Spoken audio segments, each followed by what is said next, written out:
Ici, on a la chance d'avoir un animateur qui va animer toute l'après-midi. Un gars qui a fait partie d'une petite bande d'humour, je sais pas si ça vous dit quelque chose, Rock et Belles Oreilles. Vous êtes prêts? Je vous le présente tout de suite. On l'accueille comme une rockstar, Marc Boilard! Le charisme, le charme, la séduction, etc. Des trucs que j'ai faits à la télévision quand je suis arrivé, les gens s'intéressent à deux extrêmes seulement. Et ça, là, c'est directement relié au contenu pour l'entreprise où vous travaillez parce que c'est bon dans n'importe quel contenu. Il y a dans les grosses affaires, etc. Des skills de marketing extraordinaires, mais personne ne veut travailler avec. Elle nous donne du courage. Veuillez accueillir Madame Résiliente elle-même, Blandine Soulmana.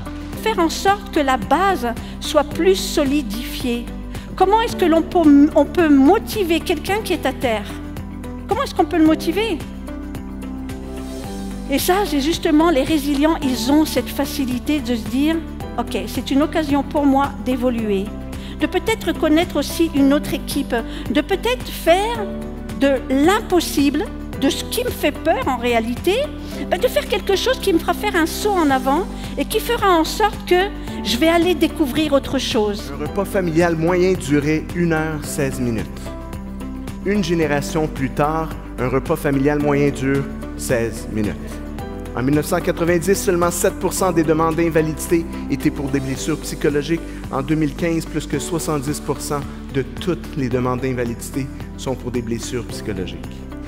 Le social produit de la sérotonine. On a découvert que des gens qui ont des grands réseaux sociaux produisent naturellement plus de sérotonine. Mais mes réseaux sociaux, ça ne veut pas dire Facebook. Hein? C'est toujours votre masque en premier. Et quand on met notre masque en premier, qu'est-ce qu'on fait? On regarde notre bucket d'énergie et on s'assure de se ressourcer physiquement, mentalement, émotionnellement. Et si notre bucket est plein, vous allez toujours briller comme des petits diamants. Mille merci et bonne fin de journée. Osez la bonne idée, tout peut s'enclencher. Voyez-vous, c'est extraordinaire. L'espèce humaine, on a hérité d'un cadeau fabuleux. Un cadeau qui nous place au-dessus de la pyramide des êtres vivants. Pour le meilleur ou pour le pire, c'est un autre débat. Et ce cadeau, quel est-il? C'est celui de notre capacité d'imaginer. L'innovation, c'est quoi?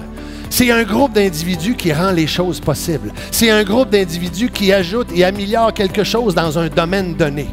Et actuellement, c'est l'humain au service de l'économie. Peut-être que la 4e révolution va changer ça parce qu'il y a des gens qui vont se retrouver sur la touche. Quelque chose qui se passe pendant qu'on est occupé à faire autre chose nous empêche de devenir des valeurs créatives ajoutées. Et pour prendre cet envol-là, vous allez devoir commencer à casser le tabou de dire nous devons penser en dehors de la boîte. Non, vous allez penser maintenant dans une nouvelle boîte.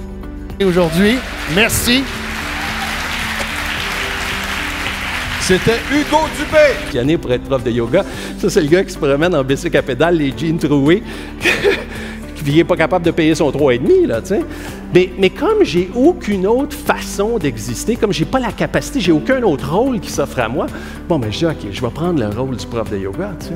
Mais sois un humain en équilibre entre la tête et le cœur, tu sais. Un humain qui a un cœur sans perdre la tête, par exemple. L'équilibre entre le yogi et Wall Street, le yogi de Wall Street.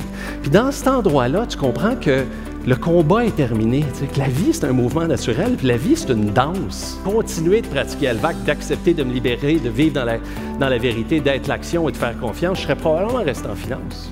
Mais le moment où j'ai compris ça, ça m'a donné le courage de réussir. C'est quelqu'un que j'admire énormément, que je suis très fier de vous présenter, Monsieur Pierre Lavoie.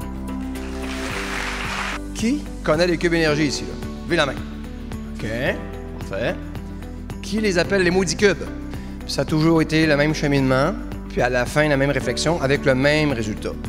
Puis je me dis, aujourd'hui, bien entendu, la société change, et je considère que le Québec de demain sera constitué de ces leaders qui ont une grande humanité, puis un côté authentique très fort.